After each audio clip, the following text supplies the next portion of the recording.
Hey everybody, Kane here, and welcome to another video of Art of Conquest. In this one, we are going to talk about a burst site.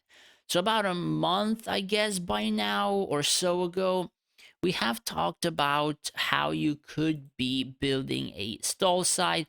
In this one, we're going to be talking about a burst site, but we're only going to cover the, I guess, first 6 squares from the corner. We're not even gonna touch the middle because that's even more difficult to explain. Yes, it is actually pretty friggin' difficult. So, first things first, the dragon. The dragon is pretty much one of the most important things in terms of PvP, and placement of the dragon matters quite a lot, as well as what you have on the dragon. Is it able to survive? How many abilities you have? How much reductions does it have? So, if you are in a very new server, and I do mean a very new server, majority of your formations should look something like this. Dragon somewhere here, and you have a front line just covering majority of your field, and this little corner right here, you would have a Solaris. I believe that is what I had a long time ago, and that is, I suppose, something that many people still use or would use in the newer servers, because the dragon does have to be frontline for his resistance reductions and aura blast to actually proc on a lot of targets and reliable targets, not just some random things. So this is how the formations do go or should go. Now, we're not going to talk about those. We're only going to talk about formations somewhere in the mid tier, closer to the later tiers of the game. So, in those, the dragon sometimes is in the very corner, but that really depends because it's very risky. Most people place their leads in the very corner, which means if a Lee is in the same corner as your dragon, he's just gonna go to here and he's gonna one shot your dragon in about, I don't know, 6, 8, maybe 10 seconds. It depends how many abilities you have, how tanky it is, how well invested it is, and stuff like that. But essentially, Lee can easily pop your dragon. So I would not even place it anywhere close to the corner. I would not even place it somewhere here. Where I would place it is somewhere right here. But sometimes, even if Lee is right here, he still usually and majority of the time is able to arc into the dragon. So I usually place my dragon even further away. And even here, some people do tend to place their leads right here in this particular line, and then still touches your dragon and still has a pretty huge chance to kill it. So it's a lot based on RNG placements, how the enemy's fighting, of course, where if you are doing formation for dual tower, it's strictly RNG. If you're doing to counter somebody in your realm, you have some leeway to swap your dragon around further away from this particular hero, and that's pretty important. So in this one, we're gonna talk about placing dragon right here. But of course, if this doesn't work for you, you might as well just bump your dragon a little bit closer to here, and you're not gonna lose almost anything in terms of this formation. So, how I like to start with formation building is always the very corner, which belongs to Solaris. He pretty much has a 12-second invincibility, and he's gonna be standing for those entire 12 seconds. Now, it depends. Sometimes, if you're facing a Lee right here, after proccing invincibility on Solaris, he does walk away sometimes and start hitting other stuff. Not always, sometimes a few seconds into his invincibility in terms of Solaris. Sometimes he doesn't walk. It's hard to predict when he actually does that. So, in terms of tanking Lee, Solaris is not very reliable. In terms of tanking everything else, Solaris is very reliable. So keep that in mind. Aside from that, the next hero that I kind of want to place, or I always place when making the burst side, is Bane. Now, in terms of my own Bane, I have Fearsome Aura Prism Array on him. And sometimes he's not only going just to the very, I guess, front line, just facing another tank. Sometimes he actually runs past the front line. And when he does that, he's able to tank like more heroes, more backline, and you also do a little bit more damage with your Avril, but she's probably too far away. Let me just grab her on the field. You're gonna do more damage with Avril because Fearsome Aura. You have that debuff somewhere around Bane, so some heroes are going to take more damage and will die slightly faster. But that depends. It does not happen all the time. Again, RNG based. So after that, I like to place my third tank, which is Kitano. Now, Kitano is not as reliable as Bane and Solaris. So in some cases, you might want to do it like this. In some cases, you might want to do it like this, or even like this, as I did mention. It really depends how you are able to make formations and what may work for you. Because again, accounts are different, buffs and debuffs are different, and many other things. So, aside from this, you kind of require him to be high level. You require Drake equipment, you require tankiness, HP, you require, I think at the very least, like 35 potential, as well as maxed out abilities on a few particular ones, and the maxed out artifact. He's actually pretty expensive to make it into an off tank and, of course, a debuffer and stunner, I guess, because he has this particular ability where he slashes targets in front of you, but then taunts them. Now, the thing about that is if Avril is somewhere in this sort of, say, placement, so if I place my Katana right here, if enemy Avril just straight, mirrored on this particular, I guess, field, he will be able to push Avril and then taunt her back. Now, if that happens, you will be not able to cast her abilities for like a second. It's not 4 seconds, I think, or 3 seconds as the ability states. It's very reduced for heroes, but still works. So if you push her, it acts as a stun. If you taunt her, it acts like a stun. It blocks your casting. So sometimes I got incredibly stuck on enemy katanas. It was just a CC after CC after CC. I had like a split second window where I could cast. And since I play on PC, I have a mouse. I need to go down, click it, then aim and click it, and I'm not fast enough with a mouse. So essentially, I had like 10 seconds while my Avril was just bouncing up and down like that. It was kind of funny, to be honest. So that is why I kind of use him on my burst. Sometimes denies the enemy Avril, sometimes annoys her, and also is a proper debuffer. So after that, I want to place my Denji. So the thing about Denji is I place him right here in the corner simply because of enemy Balrogs. They're usually in the corner in majority of the stall sites, my own stall sites as well.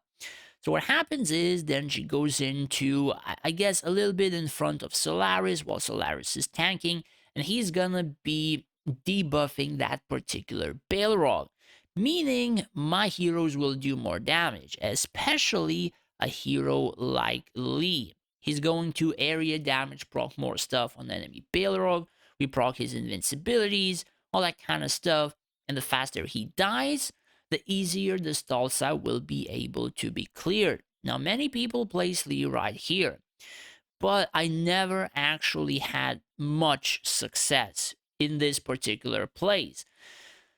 The thing is, I mean, sometimes he just walks too far or he's glitched out, and Denji and Solaris might be too fat, so he walks in the middle, he tries to. Sometimes he bugs out, he doesn't really go to proper places. So what I do is I usually just place him here near Bane. He's gonna do a little bit more damage. He can arc to both sides and stuff like that. It really depends, right? So I have success in this particular place, but I see many people also placing him here and myself as well when I was testing. This place is pretty good if people are placing the dragon somewhere here. In such a case, Yurli is pretty much in front and he can still one-tap the dragon. Now, if the dragon would be here, he would be directly in front of the dragon. You can easily one-tap the dragon. But if he's a little bit to the side of the dragon, it's still sort of a chance to one-tap. It not always happens, but it's still a chance. But essentially, I just do it like this. For me, it's more reliable. In this particular place, he also tends to clear what's just in front of him, and instead of pincering to the right and finishing the barrel roll, he just goes all the way to the left, right? And he's like the solo pincerer, and he's not doing that well for me. Sometimes, yeah, he's like killing the dragon, killing some buffers, DPS. I want to pincer with my entire side, not just one hero, because he can be killed pretty easy. So that is why I place him here. And then, of course, we have Raxius. So I don't place him frontline. I don't just vouch too much on his invincibility. It's not usually tanking from what I noticed. If you proc his hourglass, everybody just detargets and starts targeting other stuff. So placing him here is kind of pointless because he's gonna be killed if like just as soon as his invincibility ends. You're pretty much dropping a prism array if he is that close. At the very least, from what I noticed. And even in this place, he can touch the stun in majority of the enemy burst side if you require. But in majority of the PvP, you don't even use Raxius. If you're facing a stall side, you're casting Avril. If you're facing a burst side, rather, majority of the time, you're actually just casting Avril. Now, in many of the cases, if you're lagging, if you're glitching, if you're going into the battle 2 seconds too late, you might as well just use that hourglass on Avril. Now, you're gonna lose a portion of your damage because you have like Manila Codex on her usually, but she's more reliable. From what I noticed, burst versus burst, Hourglass is performing a little bit better because she cannot be stunned 30 seconds. So you can just keep casting her, reprocking her. With enough attack value, you can just wipe it before it wipes you. But also, a decent portion depends on Lee performance as well. Again, you can give that a shot, depends on you. I tried both. It does not perform well against stall sides, as well as Manila Codex does, but against burst sides, Avril is not being stunned, so you can just freely cast her as many times as you want. So it's 50-50, which ones you want to perform better with. After that, we have Avalon, and I place him right in the middle. The thing about that is he has a lot of buffs that he's doing on all of the heroes. And when I mean all of the heroes, I mean this entire 15 hero, I guess, placement. Yes, 15 heroes. So do you see the shields? For example, if I move Avalon further away, this guy is not glitching. This guy is not glitching, like tripping, like I don't know, like crazy. Do you see them now? They're moving so frigging quickly because of his Warhorn ability. Yes, it touches all of the heroes if you place him right at the center. Not only that, a lot of his buffs also work the same way. But now you would ask, well, why would you do that to Avalon? He is going to die. Yes, he's likely going to die. I don't have any other prism, and I don't really care about, artifact. I don't really care about him surviving or not. He's pretty much there to just provide a Clash of Fate buff, which reduces a huge proc on all of the heroes. He's there to provide Scarab Amulet. I mean, it's a little bit tankiness, I guess, against the Lees. So somewhere, if a Lee would shock, say the second row heroes, like I guess Lee, maybe Avril, maybe some other mages. I mean, they're not gonna take like most of the damage. At the very least, a portion of it will be, I guess, reduced or not taken. So chances the invincibility will not prog. That is what I kind of base on it. And then, of course, we have the Warhorn ability. More attack speed, more damage, etc., etc. That is what I do have on him. Oh, and for the prism, I mean, I have another prism, which is a combo, Blessed Power.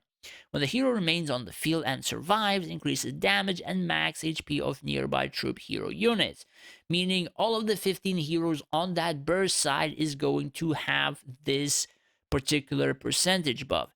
Now, the thing is, I don't know if all of them, I mean, I'm just guessing that Avalon does buff most of them, like the trinkets, like the Clash of Fate, etc., like the Warhorn, but I'm not incredibly certain, which means, this might just buff in a square around him and not all of the 15 heroes. So, majority of my placement is usually around Avalon anyway. So, he's gonna touch the core of the heroes that should have this particular buff.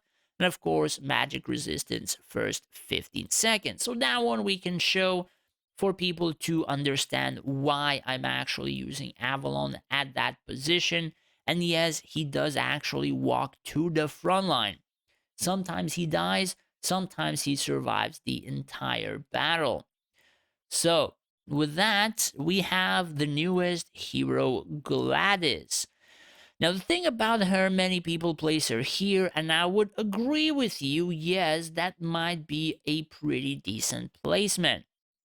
I do have potential 50 on her.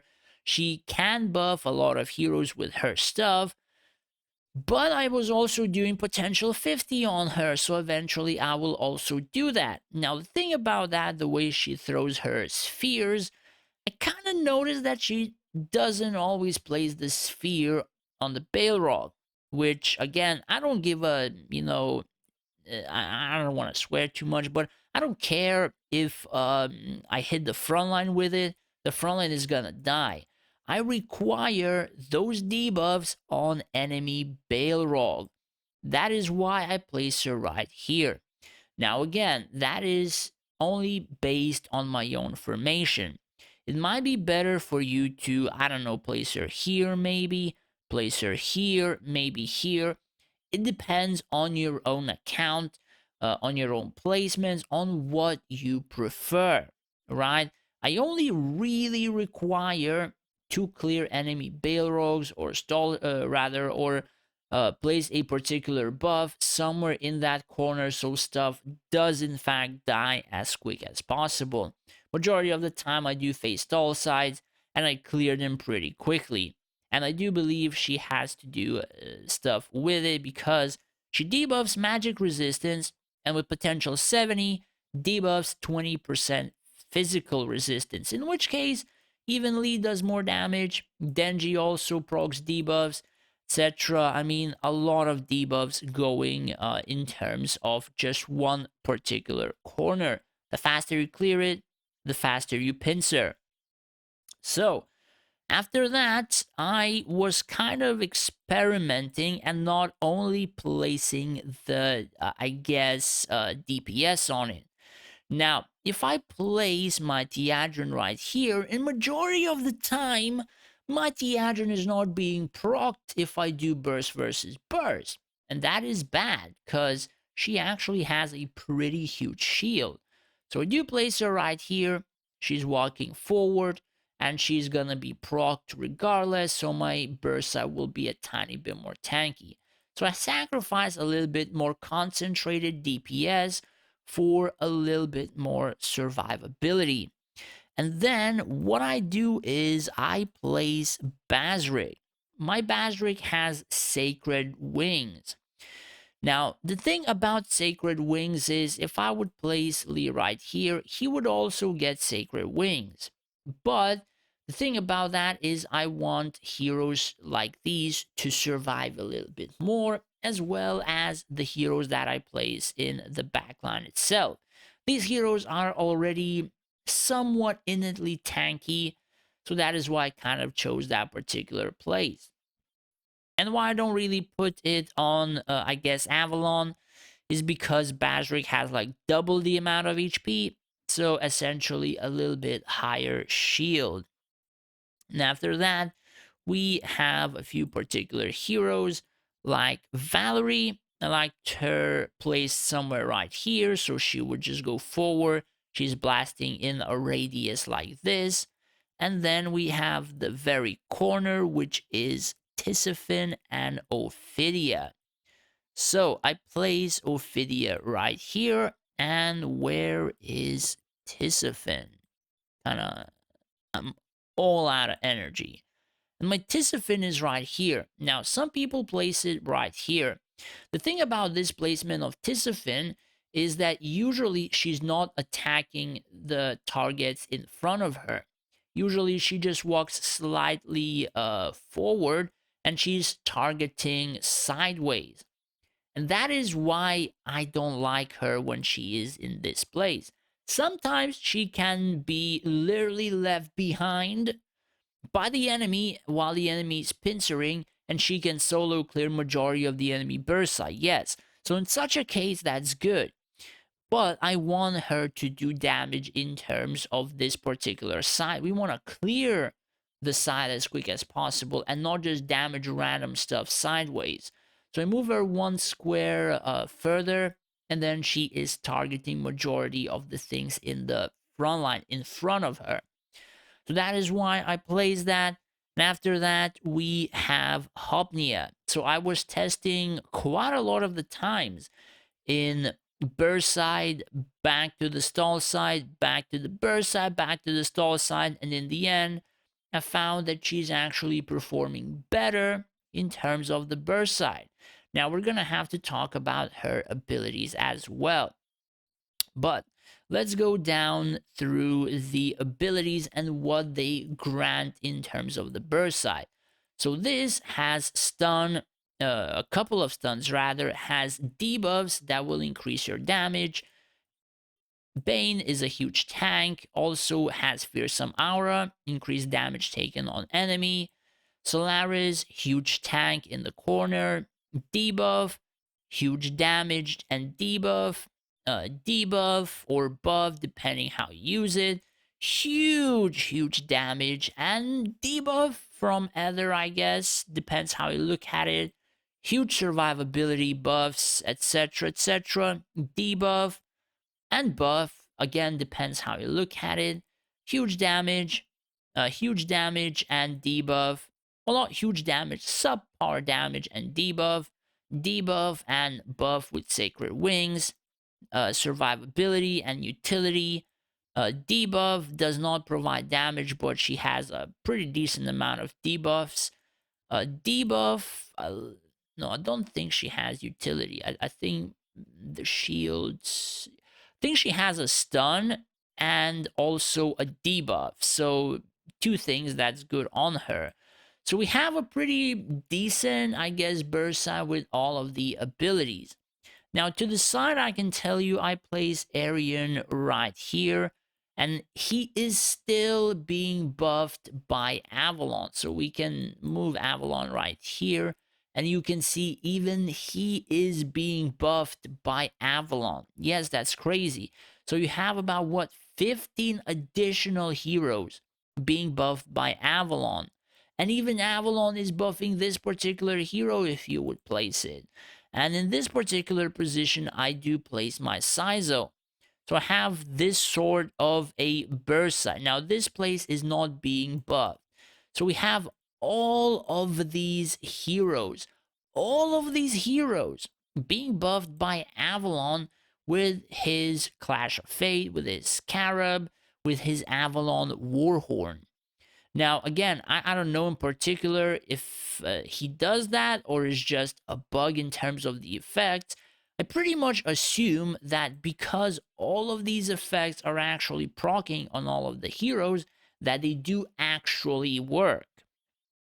So yeah, in terms of the prism array, I think it's just a square around him. I have no idea how to even test that, right? So pretty much I just base it off as the square around him, and it's buffing Lee and it's buffing Avril. That's like, I guess you could say Tisafin, like your 3 DPS on your burst side. So that is how you build a burst side. Yes, I kind of split mages further away from, I guess, the 3 by 3 that I said you should place it. But there is nothing you can do. Like, literally nothing you can do. And after that, you would place Gazul in the backline so you would not split it too far away. But that is like how I can build it. It's rough. And in some cases, you can just do it like this if you really want to, and have maybe some different heroes right here. But that is usually how I build my formations. Sometimes I go around and move heroes like Kitano to my stall side. Sometimes I try this, but I think Hopnia kind of does belong in the burst side. Now, to quickly touch on that aspect, we have to touch on the abilities of those heroes for you to understand better. So, first with Kitano, right? So, Kitano has this ability called Aura Blade, right? Now, Kitano's basic attack inflicts Dark Aura. Target takes 24% extra damage, lasting 5 seconds. So, this kind of grants your heroes, in particular Lee and Avril, to do more damage. Now, it depends on how much potential you're able to do. If you do this, he actually does a pretty decent range area of ability every like zero point 0.5 seconds or so with his Eido strike. So if you have a lot of potential to invest, and a lot of side potential, mind you, because this is not very important, he's gonna be proccing this particular Dark Aura on a lot of targets versus against just a few of them. So keep that in mind. If you have a lot of potential and you want a better burst side, this might actually be what you're missing. So aside from that, if you don't have it or don't have a lot of it, just want to go the usual route in terms of karmic resolution, iron body, and formless swap. This is the one that pushes them away and also taunts them. It's like 2 CCs in one, and you kind of, I guess, block like 2 seconds from enemy avrils or so, more or less. So again, that's why you kind of want to use him either on your burst or your stall side, depends on you. Then we have Hopnia. So in terms of Hopnia, I have selected these particular abilities. We have Corrosive Potion, which helps in terms of killing enemy melee heroes, enemy melee frontline, etc. Does help out quite a bit. As well as we have a Morphing Potion. Now this, I think, acts quite a bit better burst versus burst. Or burst versus stall if she is on your stall side against enemy burst. She can deny, if she actually lands, she can deny a ton of damage if it lands on Avril, like Tisafin, Ophidia, etc. But essentially, I mean, it depends, right? It depends. You have to test yourself which one performs better. Like stiffening powder is for your melee units to survive. But I kind of noticed that if I put her in the front line or close to front line, so she would actually be able to do this on the front line, she gets killed relatively quick.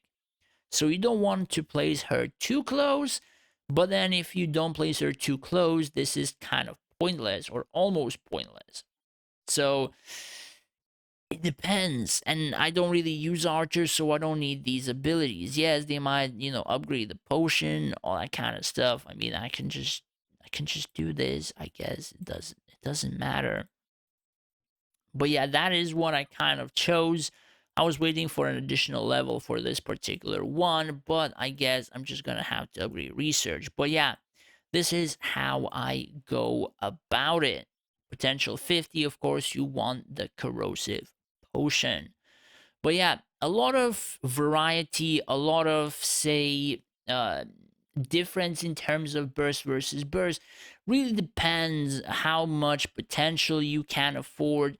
Really depends how much other core you can afford, how you place your hero mastery, your reliquary, a lot of buffs, even prisms, right? A lot of things go into the effect in terms of the burst, stall sides, the centers of your formation, and stuff like that. Whenever you acquire a particular buff or debuff, your formation might change drastically. Like I changed my formation, I think 4 times this month. So, and each change was like about 3 hours or so because I had to move heroes, then I have to move prisms, and a lot of other things.